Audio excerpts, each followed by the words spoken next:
बढ़ाएं अपना कदम सक्सेस की ओर मार्गदर्शन कोचिंग इंस्टीट्यूट के साथ। मार्गदर्शन कोचिंग इंस्टीट्यूट बिहार में एकमात्र कोचिंग संस्थान IIT JEE and medical entrance exam के लिए।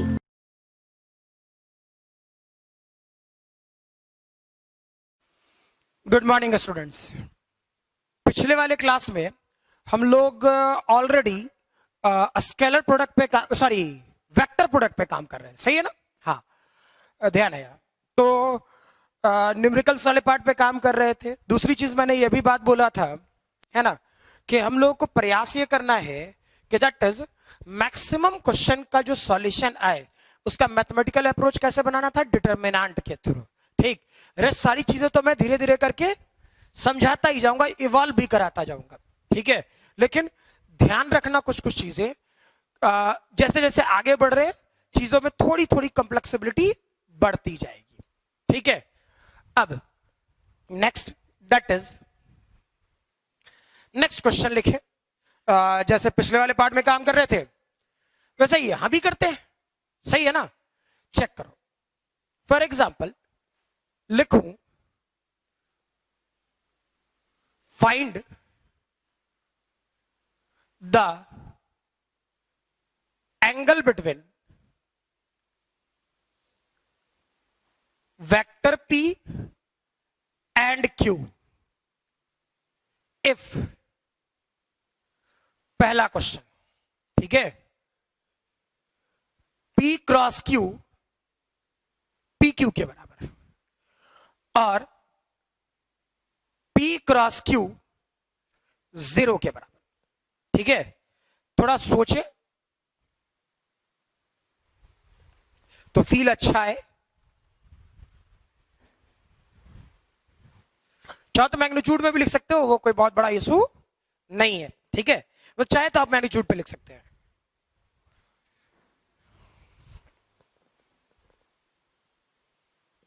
है ना? चेक करो क्या कर रहे होते हैं। नॉर्मल है, ठीक है। पहला, क्या P क्रॉस Q का मैग्नीट्यूड, मैंने बोला था मैग्नीट्यूड में लिख लो, उससे कोई फर्क नहीं पड़ता। ये किसके बराबर? PQ के बराबर। तो P क्रॉस Q किसके बराबर? PQ साइन थीटा के बराबर और PQ के बराबर है। PQ कट गया, यानी साइन थीटा इक्वल टू 1, यानी थीटा की वैल्यू कितना? 90 डिग्री है या नहीं है? ठीक है। सिमिलरली इसका दूसरा पार्ट चेक करो, क्या है ये? P cross Q equal to 0, ठीक है। P cross Q equal to 0, clear? यानी इसका क्रॉस प्रोडक्ट जब यूज करेंगे तो क्या लिखेंगे? PQ sine theta equal to 0, ठीक है। यानी साइन थीटा की वैल्यू क्या? 0, यानी थीटा की वैल्यू कितना? 0 डिग्री। क्लियर है ये? ठीक है, आसान है, इसमें कोई बहुत बड़ा इशू नहीं होना चाहिए। अच्छा, थोड़ा बुद्धि वाला क्वेश्चन देता हूं, ठीक है। देखते तो लोग लगाता है या नहीं लगाता।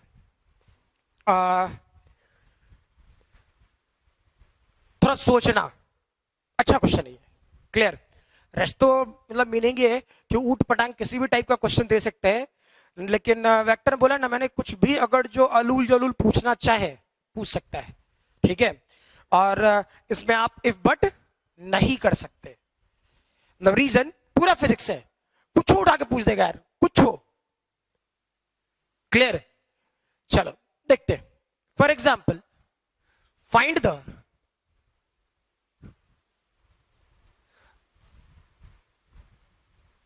वैल्यू, या रहने देना, फाइंड द वैल्यू क्यों दिखे, मैं आपको एक स्टेटमेंट देता हूं ऐसा, vector a cross unit vector i का whole square plus vector a cross of unit vector j का whole square, vector a cross of unit vector k का होल स्क्वायर इक्वल टू क्या होगा? ठीक है, पहला option. Magnitude of vector a, दूसरा option 2 magnitude of vector a, तीसरा option, ठीक, चौथा ऑप्शन नन ऑफ दीज। ठीक है, सोचो थोड़ा।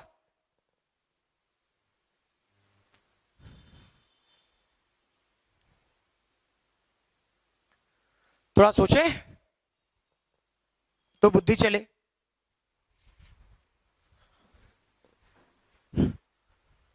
सोच लिया? वीडियो पॉज करके सोच लो और चेक करो। ठीक, ये लिख लिया होगा। देखो भाई,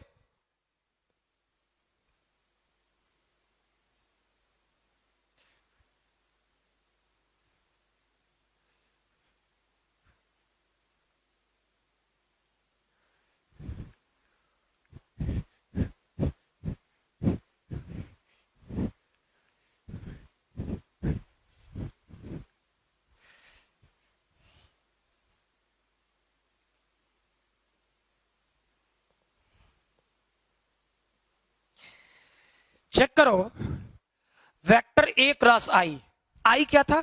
unit vector along x axis, unit vector along x axis. ठीक है, यानी सोचो ये वाला पोर्शन बहुत सारा लोग होगा जो स्क्वायर में लिखता। ठीक है, तो बहुत सारे लोग होंगे जो इसका आंसर दे रहे होंगे 3a स्क्वायर में भी। ठीक है, कि बहुत सारे लोग 3a स्क्वायर दे रहे होंगे, लेकिन थोड़ा इत्मीनान से सोचो क्या चल रहा है। ये वाला पोर्शन y एक्सिस, ये वाला पोर्शन x एक्सिस और ये वाला पोर्शन z एक्सिस। ठीक है, मान लो वेक्टर a ऐसा था, क्लियर? ये वाली एंगल अल्फा, सोचो। ठीक है, ये वाली एंगल अल्फा x एक्सिस से, y एक्सिस से ये एंगल क्या बनाएगा? मे बी बीटा, और ये क्या बना रहा होगा? गामा। क्लियर है ये? यानी जब इसका आप क्रॉस प्रोडक्ट लेंगे, है ना, जब इसका आप क्रॉस प्रोडक्ट लेंगे तो क्या लिखोगे? फील करो, ऐसा लिखोगे, vector a cross vector i का whole square plus vector a cross of vector j का whole square plus vector a cross of vector k का होल स्क्वायर का वैल्यू पूछ रहे हैं। यानी इसे क्या लिखोगे? ए और आई के बीच का एंगल, यानी एक्स, ए और एक्स एक्सिस के बीच का एंगल। आई क्या है? Unit vector along x axis, तो वेक्टर ए और एक्स एक्सिस के बीच का एंगल अल्फा। यानी क्या लिखता? ए स्क्वायर साइन स्क्वायर अल्फा। आई स्क्वायर लिख सकते थे, लेकिन आई स्क्वायर तो यूनिट वेक्टर का मैग्नीट्यूड क्या? 1, तो लिखे ना लिखे कोई फर्क नहीं पड़ता। वैसे इसे क्या लिख सकता था? ए स्क्वायर साइन स्क्वायर बीटा। इसे क्या लिखेगा? ए स्क्वायर साइन स्क्वायर गामा। यही ना? ए स्क्वायर कॉमन लो, ए स्क्वायर कॉमन लो, तो ए स्क्वायर कॉमन लेगा तो sine square alpha sine square beta sine square gamma. याद कर, रेक्टेंगुलर कंपोनेंट इन 3 डायमेंशन सिखाए थे, है ना, या resolution of vector in 3 dimension. क्या बताए थे? Cos square alpha plus cos square beta plus cos square gamma की वैल्यू 1 होता है। ठीक है, और sine square alpha plus sine square beta plus sine square gamma की वैल्यू 2 होता है। यानी इसकी वैल्यू 2, यानी डेटा क्या हो जाता? 2a square. यानी फाइनल सॉल्यूशन क्या होता मेरे भाई? ये ना 90% लोग ये लगा देंगे, पहले कह दे रहा हूं। ठीक है, 90% लोग इसका सॉल्यूशन ये लगा देते हैं जो गलत है, गड़बड़ नहीं होना चाहिए। समझ में आई बात? क्लियर ना? लिखें इसे।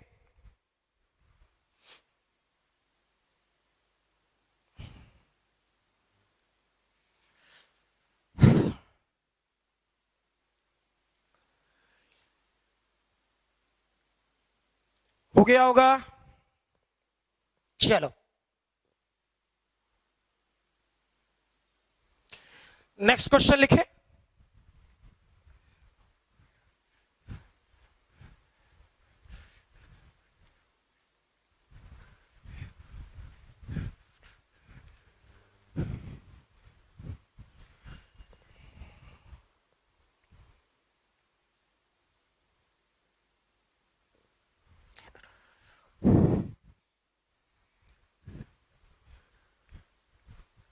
Find the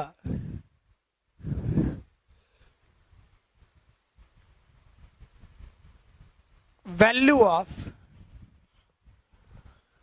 vector A cross vector B cross C and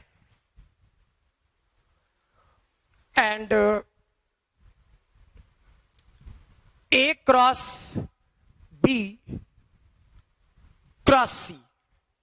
ठीक है, क्लियर? इस वाले पोर्शन को बोले जाता है वेक्टर ट्रिपल प्रोडक्ट। समझ में आ रहा? इस सेक्शन को बोला जाता है वेक्टर ट्रिपल प्रोडक्ट। ठीक है, और ये स्पेशली, ठीक है, मैं चाहूं तो यहां बता भी सकता हूं, ठीक है, लेकिन ये वाला पार्ट स्पेशली कभी कभी फिजिक्स में पूछा गया है, कभी कभी पूछा गया है ऐसे। मीनिंग ये कि मैक्सिमम क्वेश्चन इस टाइप के क्वेश्चन आपसे पूछे जाते हैं किसमें, किसमें? ये आपसे पूछा जाएगा मैथ्स वाले पोर्शन में, जब आप वेक्टर और 3D पढ़ोगे तब। ठीक है, वो भी 12th के लास्ट में। ठीक है, तो इसको कैलकुलेट करने का तरीका सीख लो। इफ, ये तो बोला मैंने तो दिया ही नहीं। If vector A equal to 2i cap plus 5j cap minus 7k cap, vector B equal to minus 3i cap plus 4j cap plus k cap, and vector C equal to i cap minus 2j cap plus 3k cap. ठीक है, clear है ये? तो अब यहां तो सब कुछ क्रॉस प्रोडक्ट में है। ठीक है, इसका कैलकुलेशन थोड़ा लंबा जाएगा। ठीक है, लेकिन हड़बड़ाना नहीं है, नॉर्मल सी बात कह रहा हूं, है ना? हड़बड़ाना नहीं है, इत्मीनान से काम करना है। क्लियर? क्योंकि हमें सीखना है, हमें चीजों को बर्बाद नहीं करना है। क्लियर ना? ठीक, देखते हैं क्या था इस वाले पोर्शन में। पहले मैंने दिया है ए क्रॉस, यानी पहला जो क्वेश्चन दिया है, ठीक है, उसी के अनुसार सॉल्व करते हैं। क्लियर ना? तो था क्या?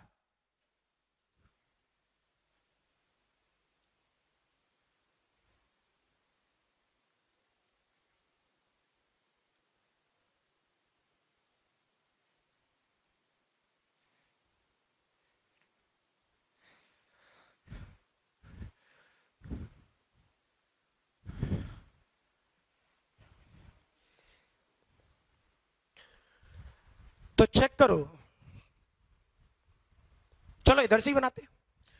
पहले क्या करते हैं, ए क्रॉस बी क्रॉस सी है।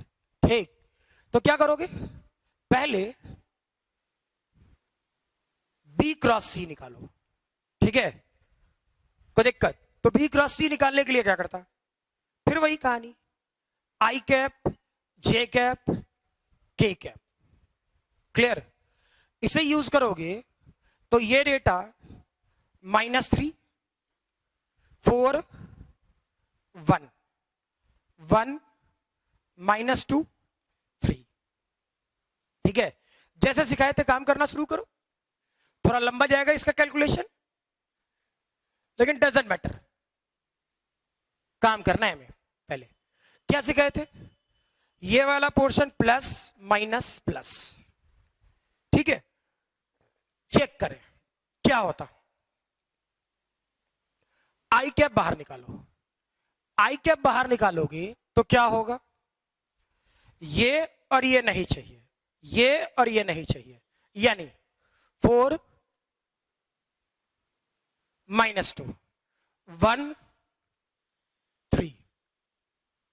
ठीक, फर्दर -j कैप, ये और ये नहीं चाहिए, यानी -3 1 1 3। क्लियर? इस वाले पोर्शन में k cap plus k cap, मुझे ये और ये नहीं चाहिए, यानी -3 4 1 -2। ऐसा कर रहे होते, सही है ना? ठीक, यानी इसे जब सॉल्व करोगे तो ये i कैप 12 और -2 होगा क्या? फर्दर -j, इससे मल्टीप्लाई करोगे -9 -1। क्लियर? ठीक है, यहां चेक करो, प्लस k कैप, ये 6 -4, ऐसा होता, सही है ना? यानी चेक करें, ये डेटा हो गया 14 i कैप, ये हो गया +10 j कैप, और ये डेटा हो गया +2 k कैप। सही है ना? क्लियर? और मुझे क्या चाहिए? मुझे तो चाहिए A cross B cross C। ठीक है, यानी अगले स्टेप में क्या करना होता मेरे भाई?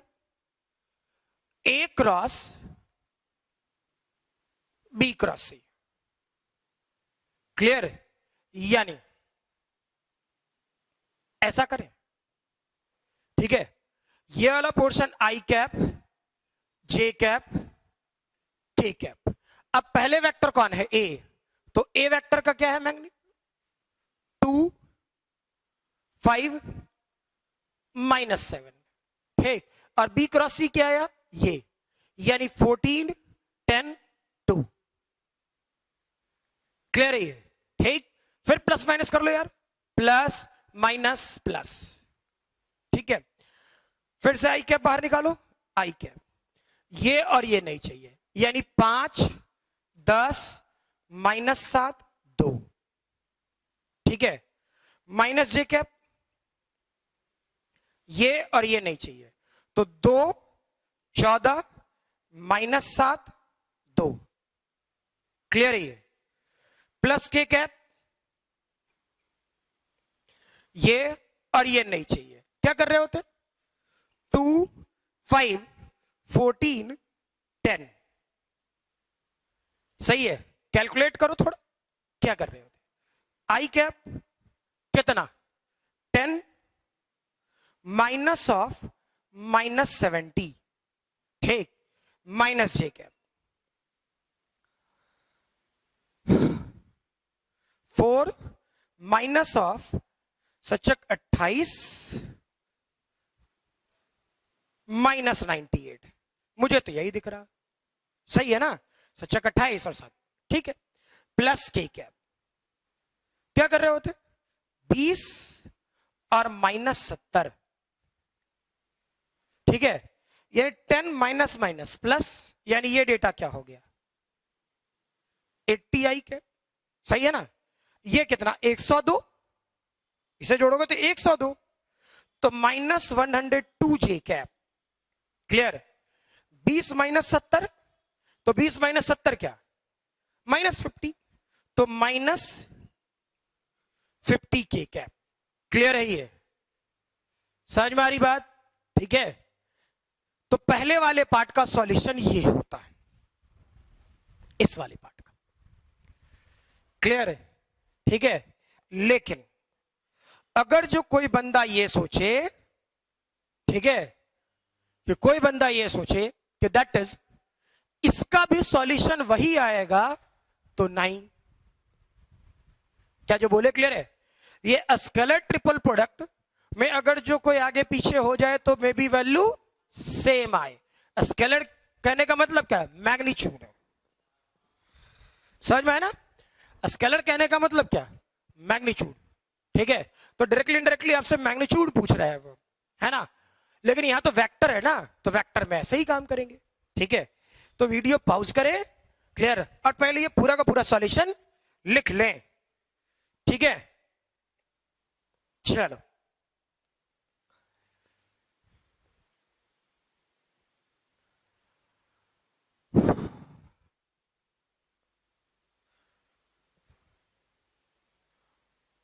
हो गया। चलो भाई दूसरा पार्ट देखते हैं। इस बार क्या बोला, क्वेश्चन वही है। ठीक है, अब जो जो चीजें बदल रही हैं वो लिखते हैं।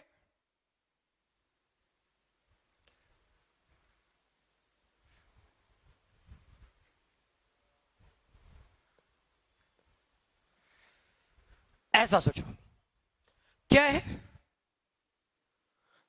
ए क्रॉस बी क्रॉस सी, यानी पहली बार निकालना पड़ेगा ए क्रॉस बी। ठीक है, और ए क्रॉस बी की वैल्यू ऐसा कुछ, आई कैप, जे कैप, के कैप।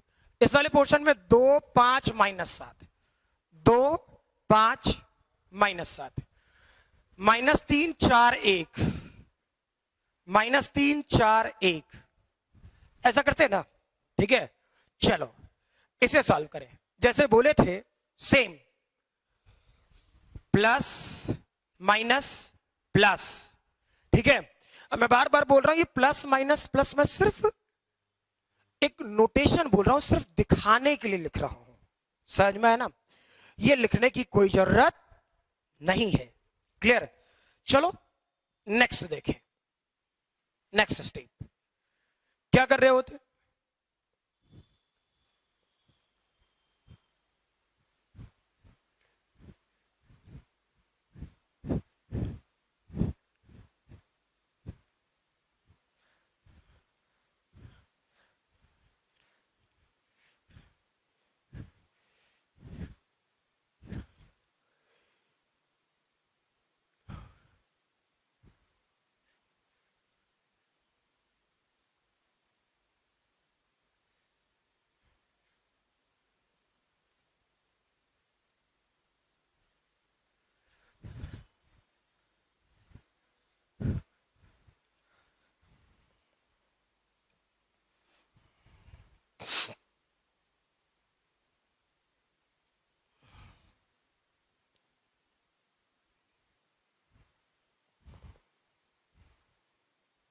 यानी फील करो, ए क्रॉस बी का वैल्यू क्या हो जाता है, बिल्कुल सेम प्रोसेस। ठीक है, मैं इसलिए बोल दे रहा हूं और इसलिए बता दे रहा हूं कि तुझे दिख जाए, ठीक है, कि कोई ये बात न रटे कि दैट इज क्या कहते हैं, क्या बोलेंगे उसे, कि आंसर वही आएगा, मतलब इसका और इसका आंसर सेम आएगा, ऐसा बिल्कुल भी नहीं है।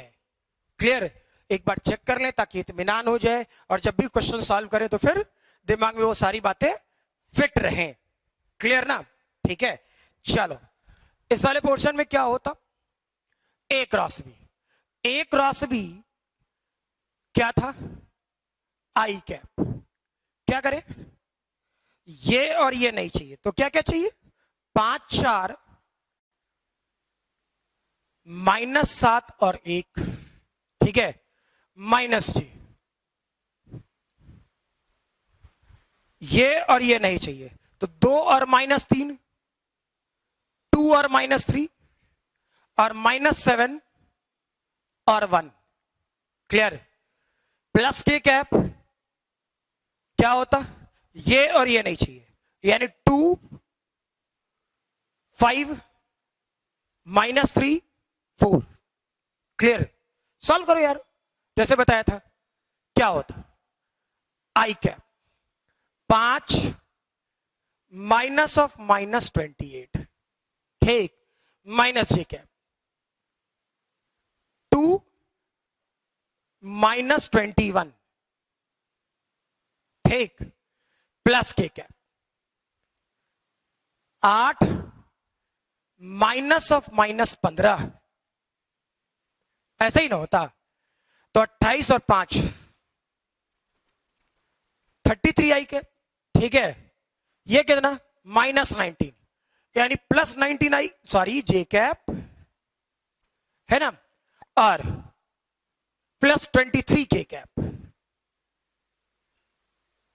क्लियर है ये? सही है ना?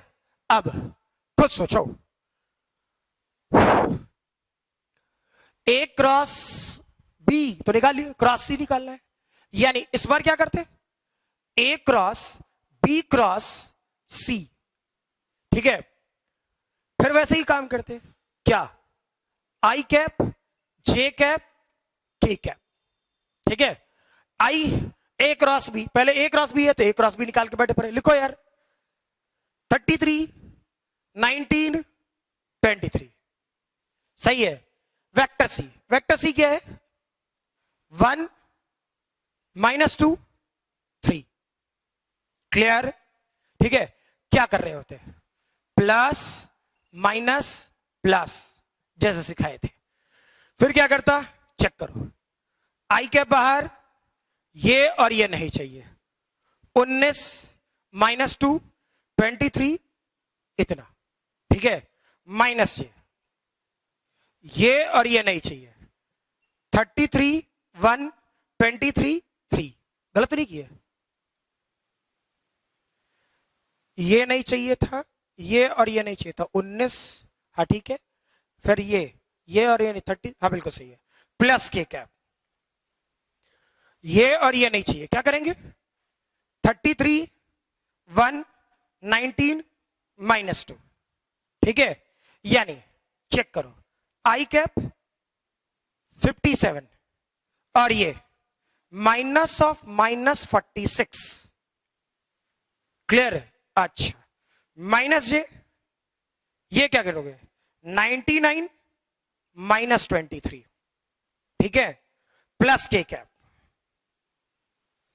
-66 -19, पक्का, ठीक है।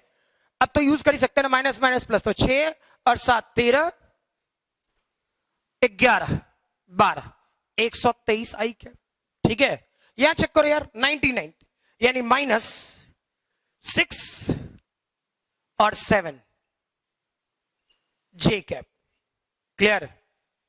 75 और 10 85 -85 के कैप,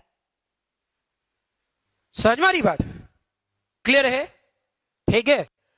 तो अब खुद वेरीफाई करो कि चेक करना ये पिछला वाला सॉल्यूशन और मतलब ए क्रॉस बी क्रॉस सी और ए क्रॉस बी क्रॉस सी जो अलग अलग मैंने जो ब्रैकेट्स डाला, ठीक है, उसके कारण आंसर्स में चेंज है, आंसर अलग अलग है, क्लियर है ये, ठीक। तो आंसर्स जब अलग अलग है तो फिर कैसे काम होगा, ठीक है, हमको अलग अलग सॉल्यूशन तैयार करना पड़ेगा, समझ में आ रहा बात।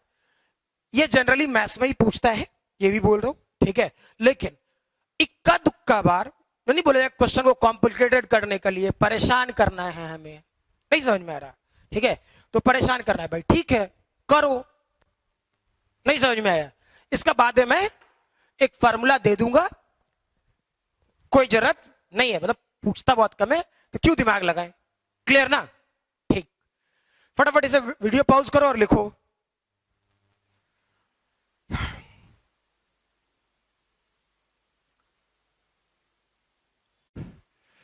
हो गया होगा, ठीक है। तो चेक कर, जैसे ये तो हो गया वेक्टर वेक्टर वाला प्रॉपर्टी, ठीक, और ये जब आएगा इतना तभी हम काम कर पाएंगे, क्लियर। चलो भाई नेक्स्ट,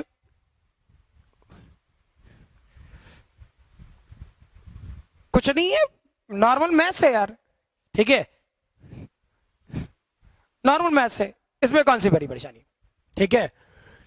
चेक करें next question,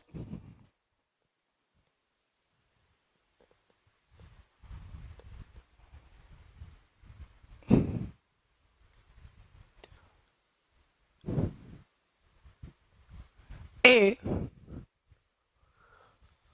force of 2i cap plus 3j cap plus 4k cap Newton acting on a part, नहीं बॉडी लिखो, body at position 3i cap plus 2j cap minus k metre, then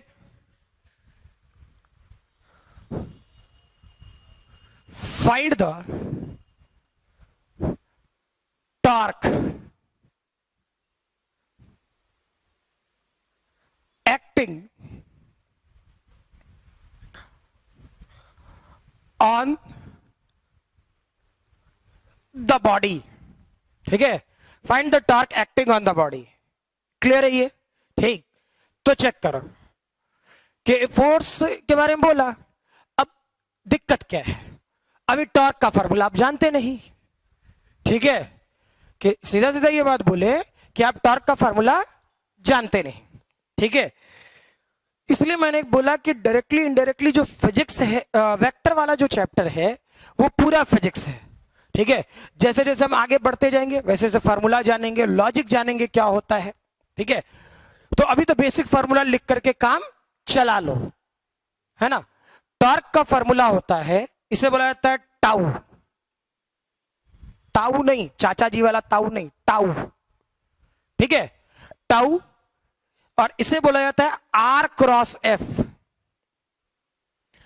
समझ में आ रहा? और अभी सिखा चुके हैं, ये ऐसा ही होना चाहिए. एफ क्रॉस आर करोगे तो बदल जाएगा डायरेक्शन. याद करना, ए क्रॉस बी का डायरेक्शन ऊपर तो बी क्रॉस ए का डायरेक्शन नीचे.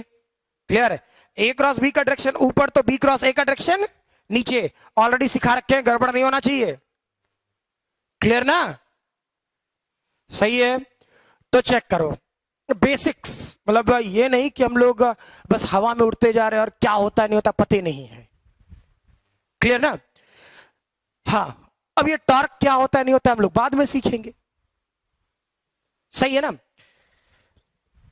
मतलब मीनिंग, अब ऐसा सोचो कि और जी कोई यहां पर फोर्स लगाएगा, ठीक है, तो मैं आगे की तरफ झुकूंगा, तो ये झुकना जो है ना, ठीक, इसका मैग्नीट्यूड क्या है, यही समझ लो टॉर्क है. अभी बस इतना समझो. ठीक है, इससे ज्यादा अभी नहीं बता पाऊंगा. क्लियर? फिर जैसे जैसे आगे बढ़ते जाएंगे, जैसे जैसे इसके अंदर घुसते जाएं, है ना, वैसे वैसे पिक्चर क्लियर होती जाएगी मीनिंग क्या है ना. तो चेक करो, टॉर्क ही तो निकालना है, तो टॉर्क के लिए क्या करता, फिर से वही काम, टाउ. चेक करो, क्या ये वाला पोर्शन फिर से आई कैप जे कैप के कैप लिखे, बिल्कुल ऐसे, है ना. पहले क्या है, आर, तो आर कौन है, ये लिखो इसका कोऑर्डिनेट 3 2 -1. फोर्स का कोऑर्डिनेट लिखो यार 2 3 4. क्लियर? क्या सिखाए थे? बिल्कुल same pattern, plus minus plus. ठीक है, सॉल्व कर सकते हो, बिल्कुल करने आना चाहिए.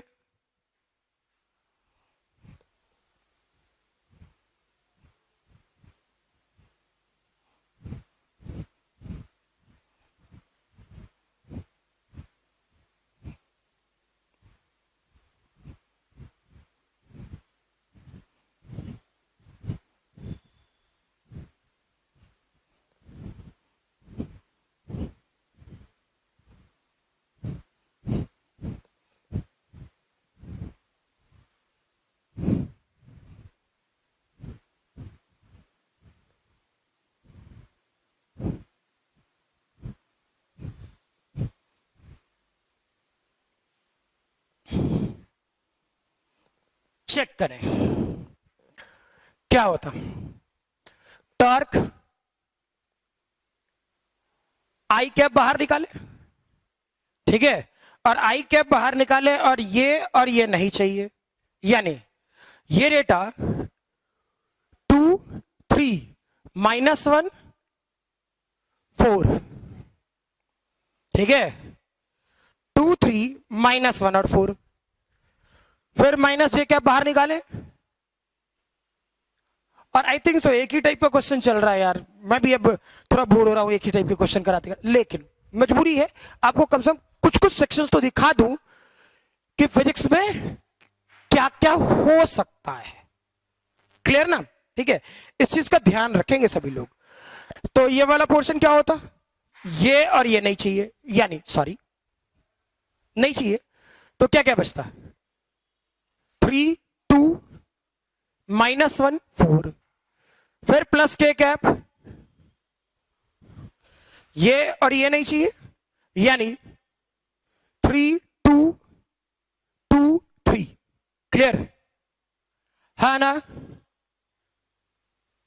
ठीक, तो चेक करो क्या करता, आई कैप इधर करते हैं, 8 माइनस ऑफ -3, ठीक है, माइनस जे कैप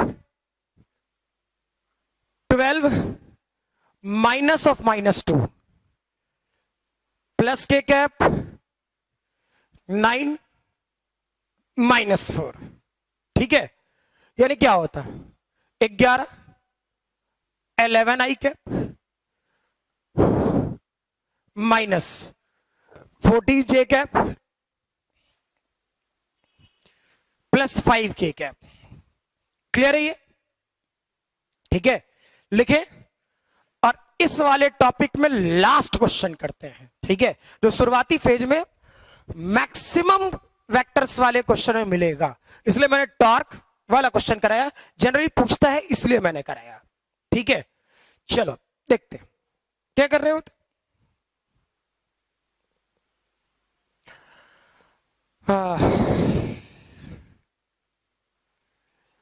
मान लीजिए डायरेक्टली लिख रहा हूं ओमेगा, ठीक है, ओमेगा की वैल्यू आई कैप -3 जे कैप प्लस 4 के कैप, और आर की वैल्यू 5 आई कैप -6 जे कैप प्लस 6 के कैप। और आपसे पूछूं वेलोसिटी वेक्टर क्या होगा, ये ओमेगा को क्या कहा जाता है, मैं अब उतना लैंग्वेज नहीं लिख रहा, एंगुलर वेलोसिटी। ठीक, आर तो क्या था पहले से पता है, पोजीशन।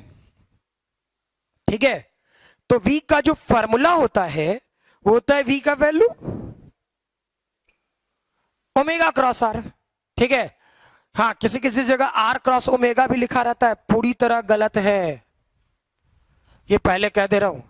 ठीक है, कोई कोई बुक में ओमेगा क्रॉस आर देने के बजाय आर क्रॉस ओमेगा दे बैठता है। ठीक, तो ध्यान रखना, गड़बड़ नहीं होना चाहिए कि क्या है नहीं है, है ना, सामने वाले ने आपको बता दिया, क्लियर है कि ऐसा करना है। क्लियर?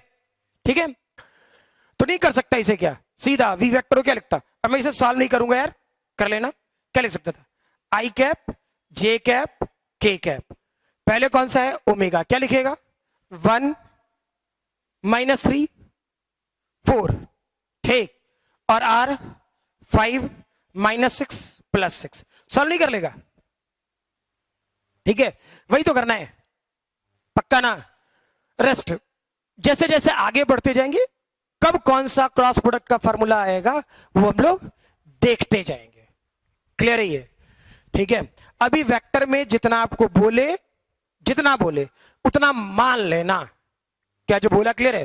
कि अभी आपको वेक्टर में जितना बोले उतना मान लेना। चलो नेक्स्ट टॉपिक लिखें,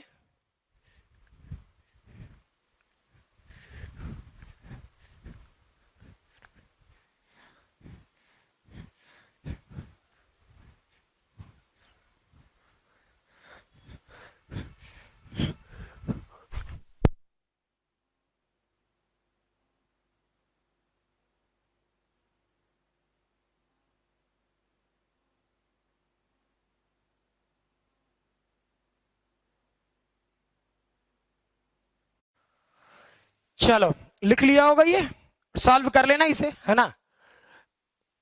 नेक्स्ट इस वाले पार्ट में जो हम लोग को पढ़ना था वो पढ़ना था स्केलर ट्रिपल प्रोडक्ट। ठीक है, इस वाले पार्ट से फिर कह रहा हूं, अच्छा सॉरी, पहले तो मुझे स्केलर ट्रिपल प्रोडक्ट के पहले, क्योंकि स्केलर ट्रिपल प्रोडक्ट से नंबर ऑफ क्वेश्चंस कम है, लेकिन एक थियरी के तौर पे लिख लेना, condition of collinearity, condition of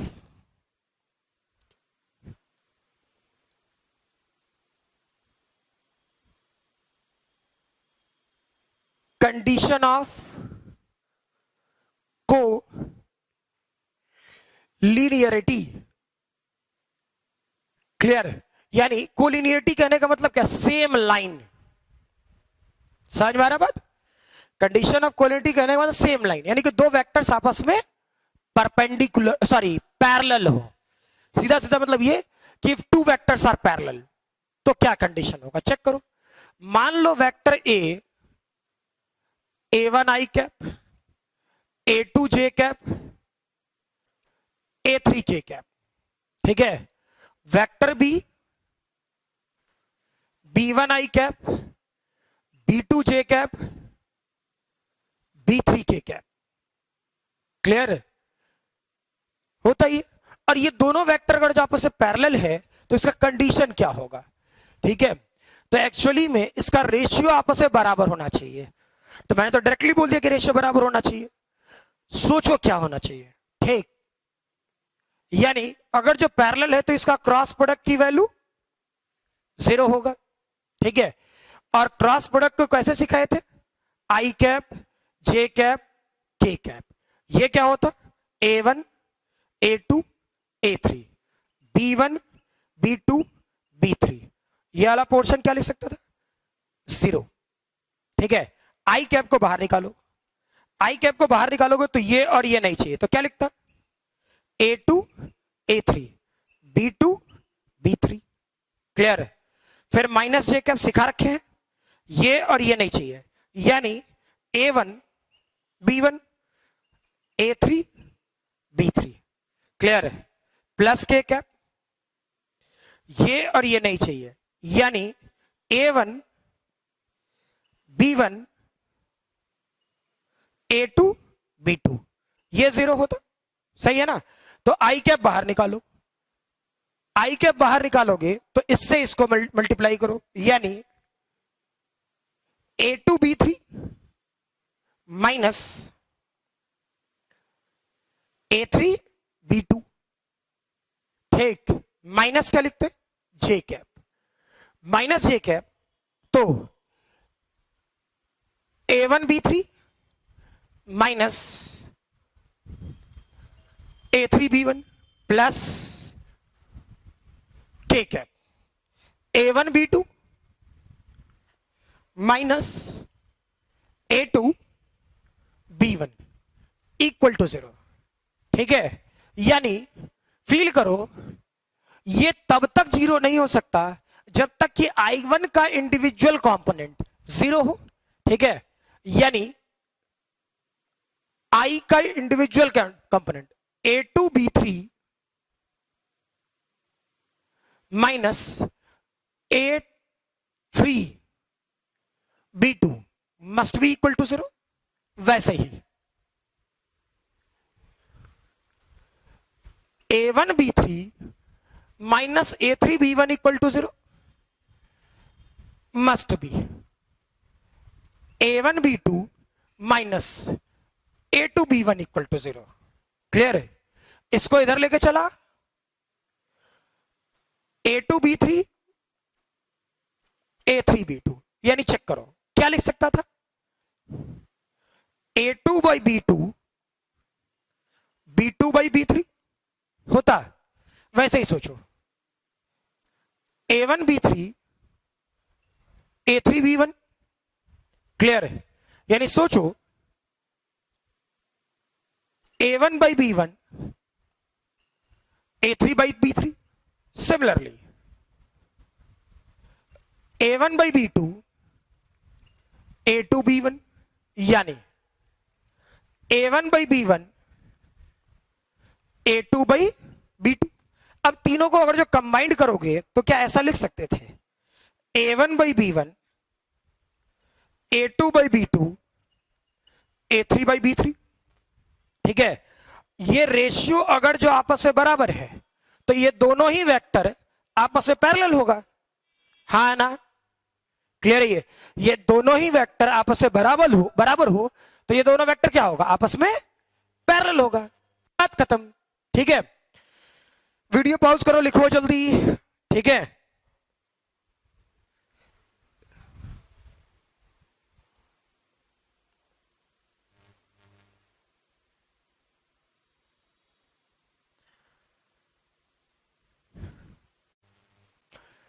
चलो लिख लिया होगा। ठीक है, नेक्स्ट लिखो। और ये याद रखना, ये डेटा पक्का याद रखना। क्लियर ना? अदरवाइज मतलब मीनिंग ये कि फिर जबरदस्ती का 4 क्वेश्चन कराओ। अरे डेटा याद रखो, A1 by A2, A1 by B1, A2 by B2 और A3 बाई B3 जब तक बराबर नहीं होगा, यानी इसका रेशियो, इसका रेशियो, इसका रेशियो जब तक बराबर नहीं होगा तब तक दो वेक्टर्स आपस में पैरेलल नहीं होंगे। क्लियर है ये? ठीक, चलो नेक्स्ट लिखें स्केलर ट्रिपल प्रोडक्ट। ठीक है, स्केलर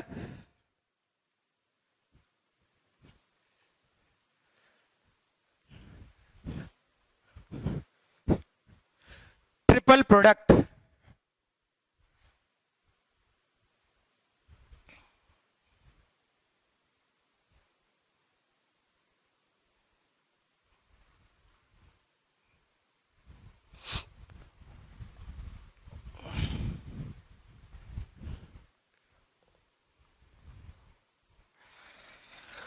देख भाई, इसका फिगर पहले कॉपी और पेन, मैं बार बार कहता हूं, लेके बैठो।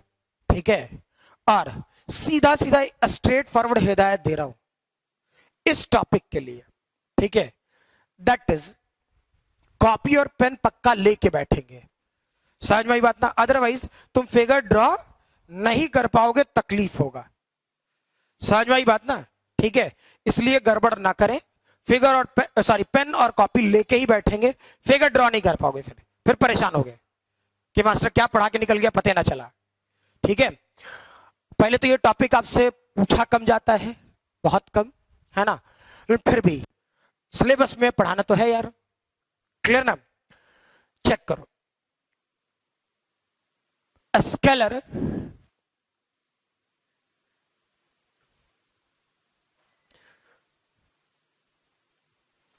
Triple product. ठीक है, था क्या? चेक करें। फॉर एग्जाम्पल ये सोचते हैं ना, ये वाई एक्सिस, ये एक्स एक्सिस, क्लियर, और ये वाला पार्ट जेड एक्सिस। ठीक, क्लियर। मान लो वेक्टर बी ये था, ये वेक्टर बी था, समझ में आ रहा? और वेक्टर सी मान लो कुछ ऐसा था। तो वेक्टर को पैरेलली ट्रांसफॉर्म कराने पर वेक्टर में किसी ढंग का कोई चेंज नहीं होता, यानी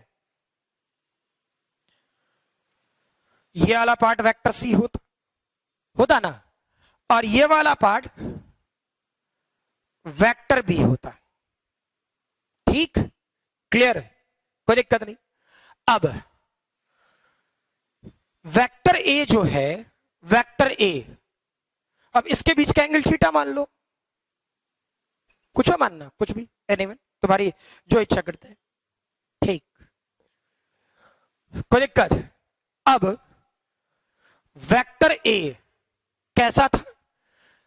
इसे ऐसे सोचो कि जैसे मान लो ये फिगर जो मैं ऐसा बना रहा हूं, समझ में आना चाहिए, फील है। मैं इस टाइप का फिगर बनाना चाह रहा। ये जो बगल में बना रहा हूं, इसको बनाने की जरूरत नहीं है। ठीक है, ये जो बना रहा हूं इसको बनाने की जरूरत नहीं है। क्लियर? ठीक, तो चेक करो इस वाले पार्ट में क्या था। मैंने ये सोचा ये वाला पार्ट वेक्टर बी है, ये वाला पार्ट वेक्टर सी है, तो ये वाला पार्ट वेक्टर सी होता, ये वाला पार्ट वेक्टर बी होता। क्लियर? समझ में आई बात? अब करना क्या है, तो ये वाला फिगर को एज इट इज मैंने यहां रखा है। ठीक, ये वाला पार्ट वेक्टर ए होता तो ये वेक्टर ए होता, ये वेक्टर ए होता, ये वेक्टर ए होता। सिखा रखे ना? ये वेक्टर सी तो ये वेक्टर सी, ये वेक्टर सी तो ये वेक्टर सी, ये वेक्टर बी तो ये वेक्टर बी, ये वेक्टर बी तो ये वेक्टर बी। क्लियर? क्योंकि वेक्टर को पैरेलली ट्रांसफॉर्म कराने पे वेक्टर में किसी ढंग का कोई चेंज नहीं होता। क्लियर ना? ठीक है, तो फील करो ये वेक्टर बी सी था, ऐसा था। अब हम लोगों ने क्या किया, ये जो ऐसे बिल्कुल खड़ा है ना सीधे, ये जो खड़ा है, क्लियर, इसे धक्का दो, बेस को फिक्स कर दो, ये वाला पार्ट फिक्स कर दो, तब फिगर समझ में आएगा कि जो मैं यहां करना चाह रहा हूं, जो थ्योरी का पार्ट है, तब समझ में आएगा। ठीक है, तो ये जब तुम धक्का दोगे तो चेक करो, ये वेक्टर ए ऐसा थोड़े रहेगा, ये ऐसा हो जाएगा, कुछ ऐसे भाग जाएगा, थोड़ा तिरछा, ये ऐसे हो जाएगा। फील करो, ये वाला पार्ट ऐसे हो जाएगा।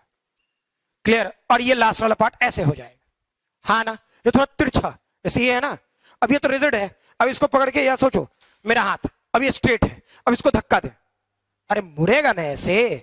और जो फ्लेक्सिबल रहा तो अब ये टूट जाए, भगवान ना करे, ठीक है, ये टूट जाए, ठीक, तो अब कुछ करेगा इसी लटका रहेगा। सही है ना? ठीक, लेकिन अब ये फिक्स्ड है, फिक्स्ड है, इसको धक्का देंगे तो ये स्ट्रेच होगा ना, और जो नीचे वाला फिक्स्ड है तो ऐसे होगा ना, तो हल्का बेंड कर देना है यू। फील आया? जो ऐसे स्ट्रेट है यू बेंड करना है। तो चेक करो, पहले बोला ये लिखने की आवश्यकता नहीं है। ठीक, तो फील कर, चलो इसे पहले मिटाई देता हूं, कोई भरोसा नहीं है, मास्टर जितना लिखेगा सब छाप लेगा। तो अब चेक करो,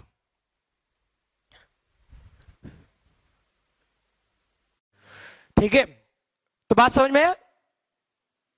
ठीक, तो चेक करो, वेक्टर ए कैसा होता। वेक्टर ए ऐसे, पहले बिल्कुल ऐसे था, अब इसको धक्का देके हल्का सा यूं कर दिए, यूं, तो ये बना वेक्टर ए। ठीक, वैसे ही चेक करो, अब इसके पैरेलल ये खींचो तो ये भी होता वेक्टर ए। ठीक है, पहले बोल रहा मेरे साथ साथ फिगर बनाओगे तो बना पाओगे। ठीक है, इधर उधर देखता रहा फिगर नहीं प्लॉट कर पाओगे मेरे भाई। बातें मैं भले समझा दूं, फिगर नहीं प्लॉट कर पाओगे। ठीक है, अच्छा, फर्दर वैसे ही ये पैरेलल खींचो खींचो खींचो, ऐसा कुछ,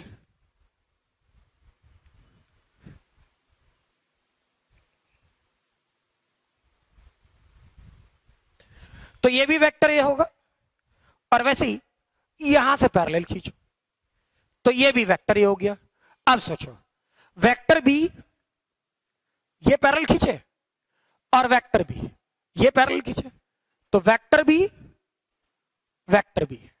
ठीक, वेक्टर सी ये होता, वेक्टर सी ये होता। हा ना? फील है कुछ? थोड़ा झुका हुआ, जबकि बेस फिक्स्ड किया। ठीक है, और इसके बीच का एंगल फाई मान ले। समझ में आ रहा? थोड़ा कॉम्प्लिकेटेड है फिगर, टफ नहीं है, आसान है। समझ में आया ना? अब चेक करो, ये वाला जो पोर्शन मैंने वाई एक्सिस बनाया था थोड़ा ऊपर खींच ले अच्छे से फील करने के लिए, और यहां से परपेंडिकुलर डाले, तो ये ए है, ये फाई है, तो यहां से यहां तक का पूरा वैल्यू क्या हो जाएगा? ए कॉस फाई। ठीक है, अब सोचो, इसे बोला जाता है पैरेललोपाइप्ड। क्या जो बोले क्लियर है? इस टाइप के फिगर को बोला जाता है पैरेललोपाइप्ड। ठीक है, और रियलिटी में जो मैं ये लिखूं वॉल्यूम ऑफ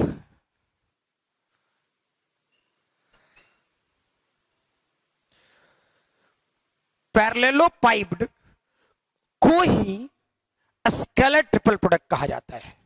क्या जो बोले क्लियर है? वॉल्यूम ऑफ पैरेललोपाइप्ड को ही स्केलर ट्रिपल प्रोडक्ट कहा जाता है। क्लियर? समझ में आई बात? तो चेक करो क्या हुआ, फील करो। वॉल्यूम ऑफ पैरेललोपाइप्ड, ठीक, क्या होता? बेस एरिया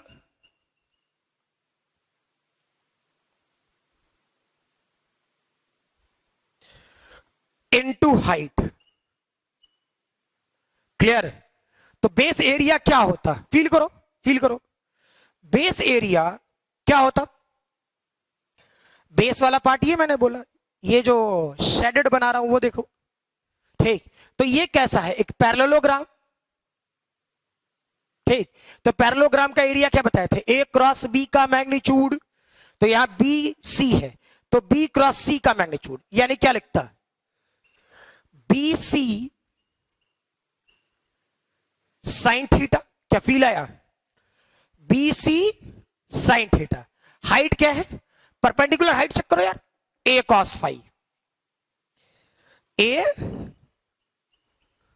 कॉस फाइव, हा ना, ठीक है। अब फील करो जो मैं लिख रहा हूं, क्या बी क्रॉस सी, यानी इसे क्या लिख सकता था? इसे सोचो, इसे लिख सकता था बी क्रॉस सी। क्लियर?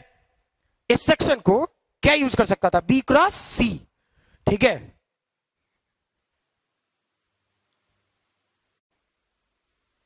ठीक है, तो चेक करो ये वॉल्यूम ऑफ पैरेललोपाइप्ड। क्लियर? तो ये डेटा क्या होता? B sine theta. B sine theta को क्या लिख सकते हो? बी क्रॉस सी चेक करो, बी क्रॉस सी का डायरेक्शन किधर आया? इस तरफ आएगा।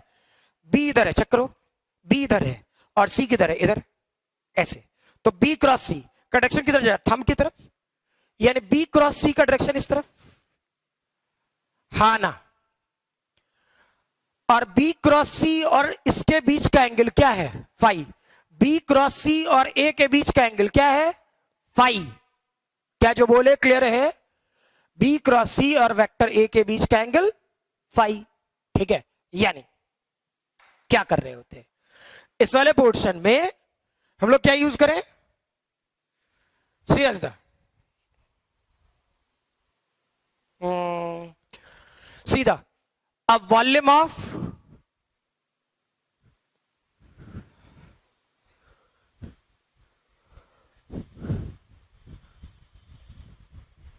पैरेललोपाइप्ड क्या कर लोगे? सीधा देखो, A dot B cross C. Clear है ये? समझ में आ रहा बात? ए डॉट बी क्रॉस सी, ठीक है। क्योंकि इसको लिख सकते थे बी क्रॉस सी, और बी क्रॉस सी के और ए के बीच का एंगल कितना? फाई, कॉस फाई है ही। क्लियर? इसके प्रॉपर्टीज में अगर जो आएंगे आप, ठीक है, तो पहला प्रॉपर्टी, अगर जो तुम ये वैल्यू निकालो ए डॉट बी क्रॉस या फिर B dot C cross A या फिर C dot A cross B, इस तीनों की वैल्यू क्या होगा? सेम। क्लियर है ये? समझ में आ रहा है बात? तीनों की वैल्यू सेम, कोई दिक्कत? क्लियर ना? ठीक है। इसलिए मैंने बोला था कि स्केलर ट्रिपल प्रोडक्ट में किसी ढंग का कोई काम करने की आवश्यकता नहीं है, हो जाएगा। और ऐसा क्वेश्चन मैंने ऑलरेडी करा रखा है इस टाइप के फार्मूले पर, पिछले वाले टॉपिक में करा रखा है ना, ठीक है। वैसे ही सोचो दूसरा property, if vector A equal to A1 i cap, A2 j cap, A3 k cap, vector B equal to B1 i cap, B2 j cap, B3 k cap, vector C equal to C1 i cap, C2 j cap, C3 k cap, ठीक है। ऐसा दे दे और आपसे बोले A dot B cross C निकालने को, कुछ नहीं करना यार, ठीक है। डिटर्मिनेंट सॉल्व करने आता है हम लोग को, है ना। क्या करते हैं, A1 A2 A3, B1 B2 B3, C1 C2 C3। Clear, solve कर लो, सही है ना, क्लियर, ठीक है। इसे फटाफट वीडियो पॉज करके लिखो, है ना।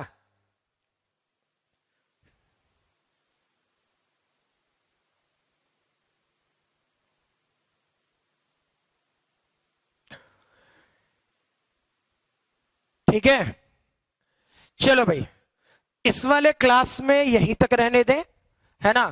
और फिर अगले क्लास में करें, क्लियर ना, ठीक है।